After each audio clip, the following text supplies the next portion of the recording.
Hello, hello, hello again. We're back again with another episode of Let's Play Fallout 4. Now, I don't know if you remember, but we need to carry on reading all these entries. It was taking us a little longer than I thought.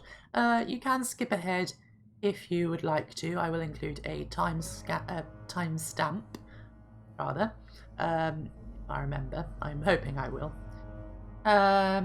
Where if you don't really care about the lore or whatever around this whole Jack Cabot and the Cabot House and family thing, which I happen to find very interesting, then you can just skip ahead to where we start to do some other stuff. So, last time we finished off reading this entry and then I realised how late it was actually getting and how long the episode is getting, and I figured maybe I should end the episode. So now we're going to carry on with this one, which I believe is the 23rd of a summer month. I'm not very good at the is that July? I think that's July. 1995. It's 1995 anyway, that's all we really need to know. It's quite a while ago. Well, in-game, I mean, it hasn't been that long ago in our timeline, of course. Mother and Demogene have left for another European tour, while I take care of the latest generational shift. Interesting. Getting more difficult to make this work in our modern age. Luckily, money still talks. I'll have to find someone reliable to leave in charge at Parsons while I'm gone. Perhaps Anderson could be trusted not to meddle. Okay, what's this generational shift they're talking about then? Maybe I'll find out the next one. It's only a year later. It's good to be back. John Cabot, long-lost cousin of the Cabots, has returned to claim his inheritance after the freak accident that claimed the lives of Jack and his family. Oh, I see. Because they're immortal, they have to change who they are, so people don't get suspicious. It makes perfect sense. I don't know why I didn't think of that myself. Where was I? As usual, I have to be careful to respond when people address me as John. And this beard is going to take some getting used to. But such are the burdens of immortality. Anderson proved loyal and uninclined to poke his nose into anything, so that's another hurdle passed. I need to try to get as much done as I can while Mother is away. I find I am much more productive than usual during these transitions. And he doesn't use this terminal for decades. Wow. He must have been very busy with him trying to, sort out his father's helmet crown thing. 2023 is the next one. That's another it's a good 20 or so years later, isn't it? I've been experimenting with some of the new transistors, and it looks possible to make a portable version of the Abremlin field generator. This would be very useful if we were ever to have to move Lorenzo to a different facility for any reason. A lot more work is necessary, of course, and testing it on Lorenzo is out of the question. I won't risk shutting down the main field. Sorry, excuse me.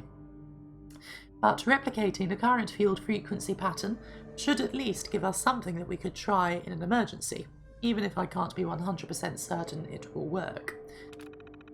I think that might be the weapon that we got from him, actually. It might be something like that. I don't actually remember. I'll have to look at the description of the weapon again. And then, again, not for, what is that, like 30 years or so? He didn't use this terminal. 2058? I've just hired a new fellow to help with the family's affairs, Edward Deegan. Oh, so he's been with them since before the war. It's before he became a ghoul, I would imagine, as well.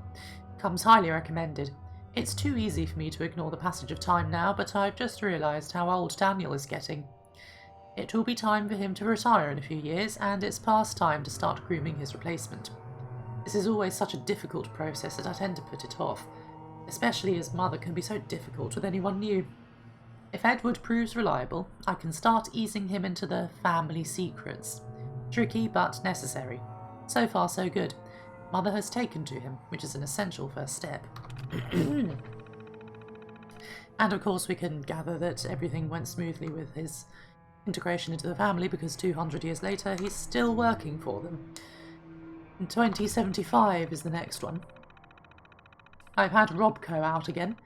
It seems like a small thing, but this login screen glitch has been driving me crazy. And of course he's referring to the 0 instead of the O in his username at the top there.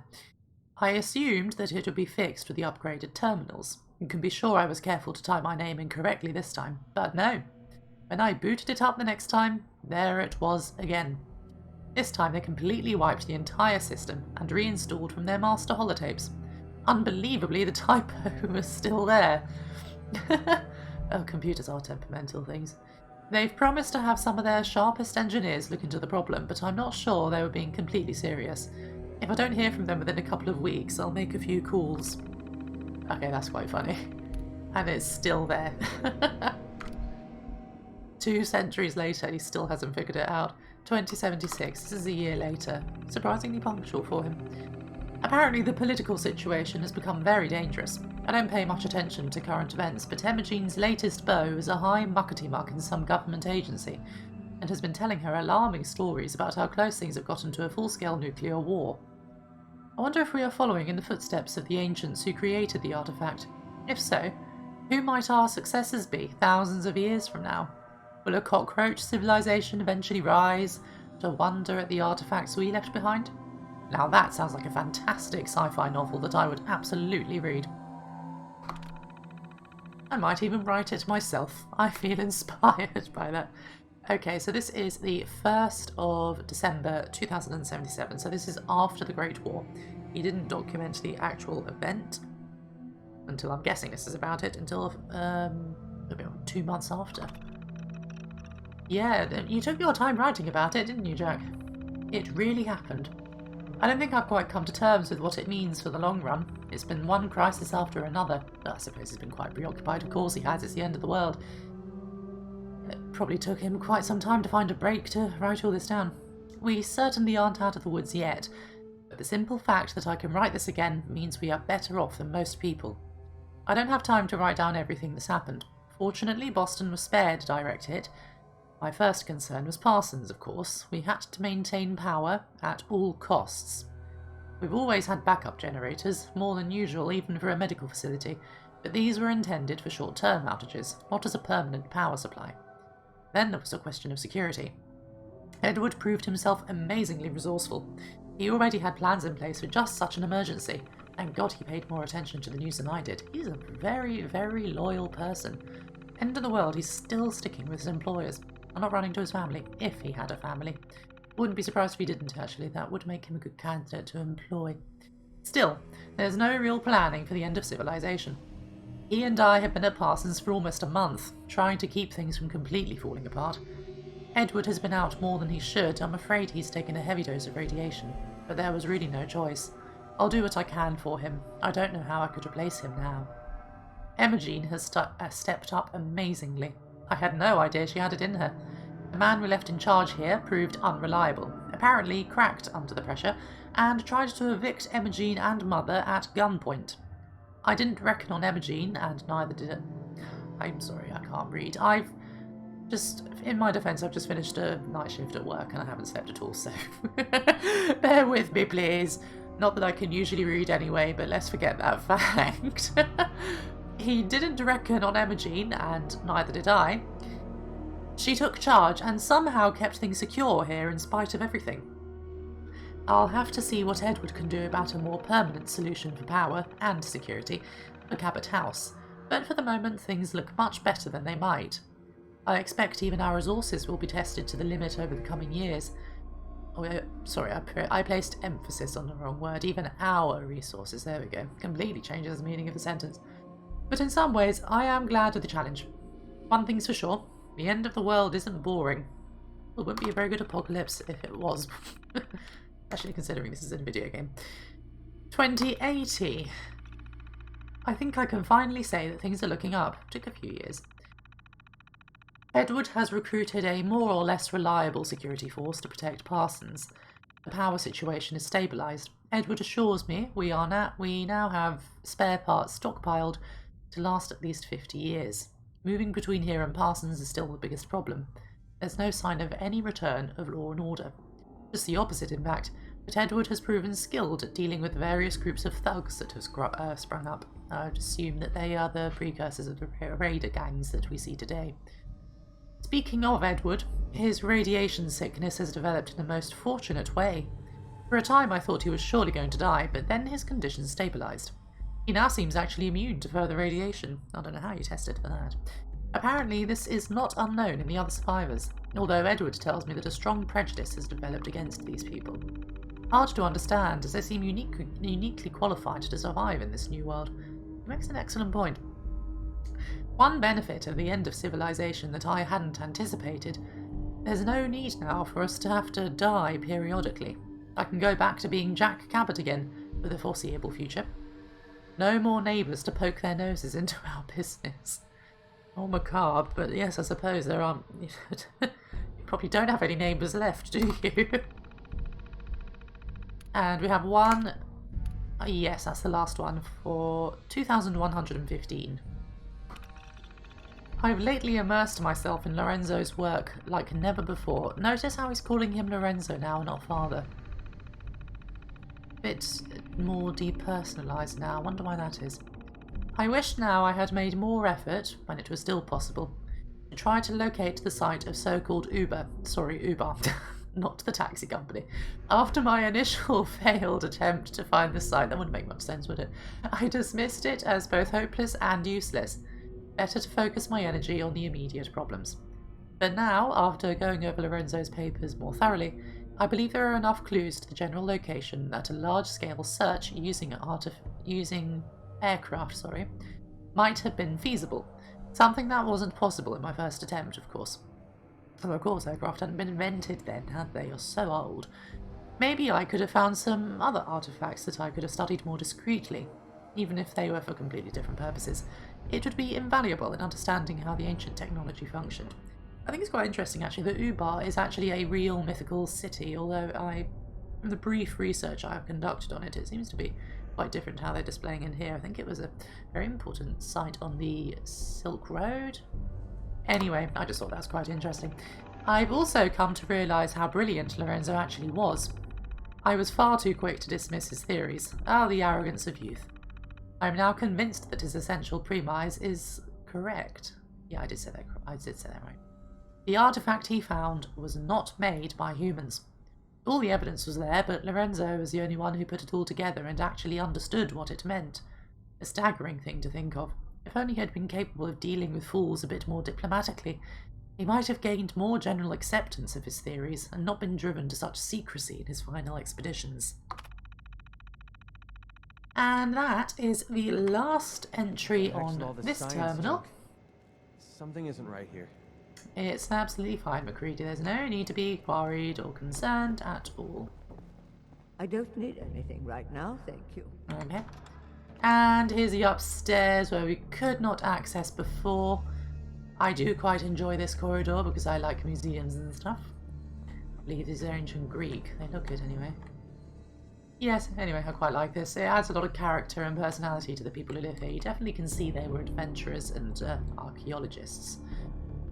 Undamaged American flag, I have no interest in that. It's just a cupboard with some lovely things, thank you. And now let's look in these rooms. That's a lovely bed. That looks very comfortable. Whose room is... oh, hello. Massachusetts Surgical Journal. Better living through chems. Okay, we permanently inflict plus 2% limb damage. Ah, fantastic. Thank you very much. Here we go. Lorenzo Cabot's journal, the man himself. Now let's have a look at this. I think this is the one I'm going to find most interesting because it comes directly from the source of the man who actually looked at this city. Thursday, the 8th of February.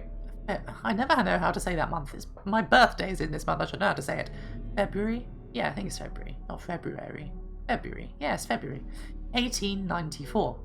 Off Cape Cod, aboard SS Wakeful. I'm finally away. Imogen and Wilhelmina came to see me off. Imogen begging me not to go, as usual. Poor girl, she takes these partings hard. Jack wasn't there, of course. He thinks I'm making a laughingstock of the whole family with these expeditions. Has no time for what he calls ancient superstitions. No matter. This time, I'll return with proof that even Jack will not be able to deny. Well, you absolutely did. Saturday, 10th of February, 1897. In the Atlantic, aboard SS Wakeful.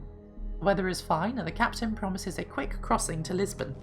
The red tape involved in organising this expedition tried my patience almost to the breaking point, but I'm sure it was better to obtain the necessary permits from the Omani authorities, that's a long sentence, through the State Department. I can only hope that my sheaf of documents, yes, I think that's sheaf, and ready cash will be enough to placate the local governor when I arrive.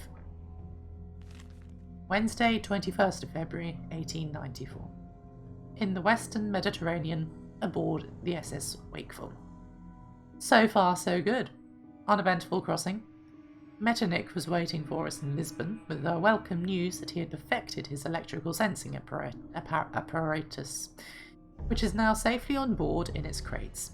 If it works as well as he claims, this may save us weeks or even months of excavation work. Monday, 5th of March, 1894. Suez, Egypt. Still waiting to finish hiring our team of diggers. I am beside myself with impatience to be on my way. We are so close now, but I know from long experience that we will have better luck with an experienced Egyptian team than relying on the locals. Wednesday, 14th of March, 1894. Salalah, Oman. At last! We docked yesterday and have been unloading at a feverish pace. Any more delays and we will be in danger of having to postpone until the summer heat has passed. Friday, 16th of March, 1894. Near Wadi Aidam, Oman. We are on our way.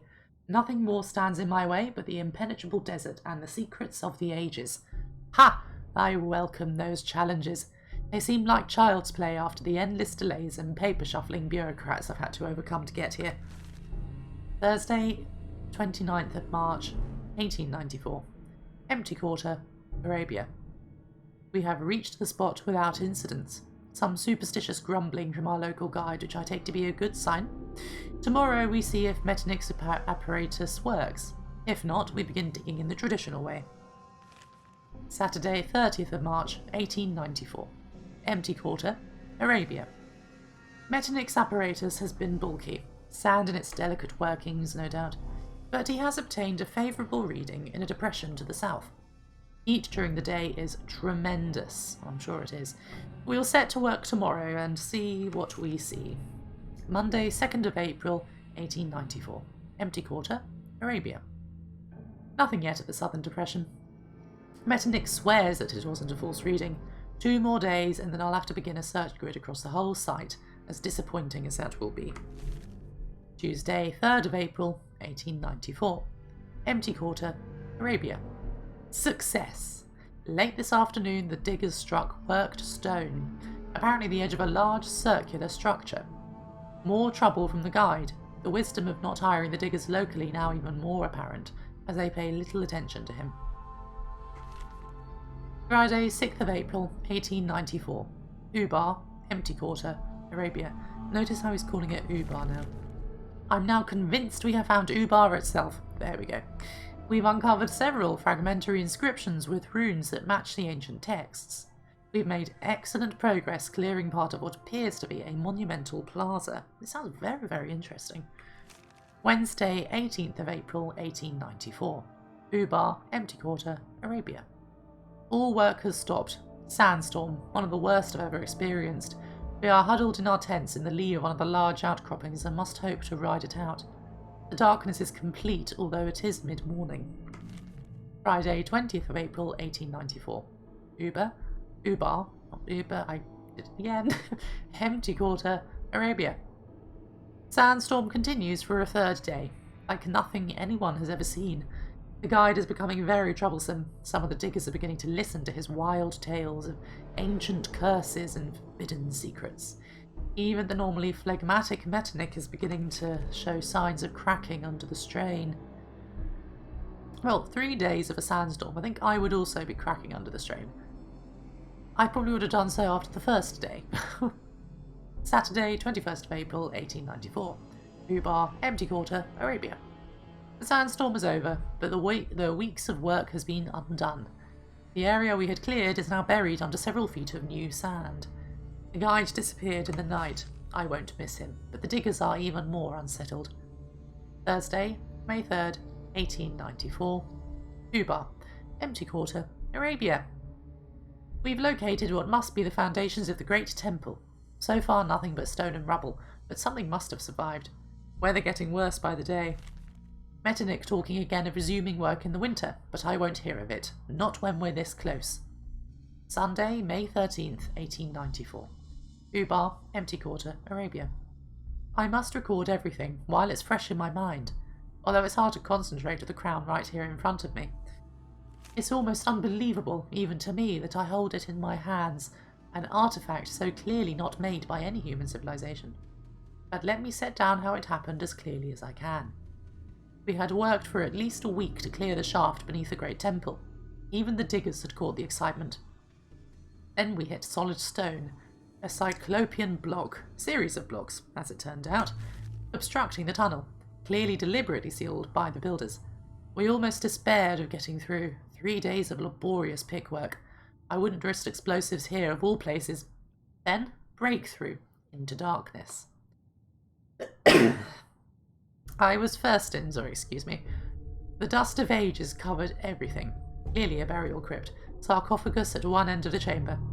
We lifted the lid, and inside, even I fell to my knees in shock. The diggers that were helping us fled, Metternich white-faced. I feared he was having a heart attack. Luckily, no. I would love to know what they saw inside the sarcophagus, though. What kind of creature was in there? We'll make a full catalogue of the tomb in the morning. I ordered it sealed up overnight. Not that I really believe any of the diggers would dare to enter it again, but better safe than sorry. I removed only the crown, reverently, without disturbing the body or any of the other artifacts. This is very interesting, and would also make a very interesting book, I think. And so, vindication. The crown waits, gleaming as if new made, although I know it is older than any human artifact ever uncovered. Later. I now know that this city's name was not Ubar, and that this building was not a temple, and what was beneath it was not a crypt. I have so much to learn, and so much to teach Wilhelmina and Jack and Imogen. When we return, we will return together. Wonder how he knows all of that, though. I'm wondering if he's already put the crown on. Monday, May 14th. Doesn't say where he is. Metternich was extremely surprised to see me wearing the crown, there we go, this morning, and tried to argue with me when I ordered the men to bury everything we've uncovered. It doesn't matter now. The sandstorms will erase all evidence that we were here, ever here, long before anyone can stumble across this site again. And the city's location is now safe with me, until I can return and uncover more of her secrets, when I am ready. And that's the end of that. So of course he couldn't return because he came back, and I guess Jack kind of got rid of him. Locked him away. Whose room is this? I don't know, but I'm not seeing anything of interest for us in here. There are no files or anything, so no, nothing interesting in there. How about in here?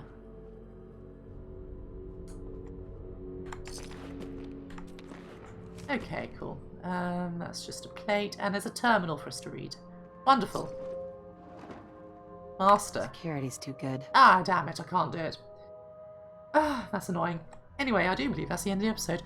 I know I did say that we'd do other stuff in this episode, and I honestly thought we would, but it turns out that it took a long time for us to read all that stuff, and I didn't think it would take that long, but it did, so I do apologise, guys. This was purely a lore video, but it is what it is. Please do like the video, subscribe to my channel, join the Empire, press the bell icon, you know the drill, get notified of all my uploads, like us on Facebook, follow us on Instagram. I promise I will upload to Instagram at some point, but for the time being, please just follow us on there for such time that I do. I believe that's everything. I shall see you guys in the next episode, where I promise we'll do something much more interesting, because we do need to level up so we can access the other terminal. And yes, have a lovely day, guys. Goodbye.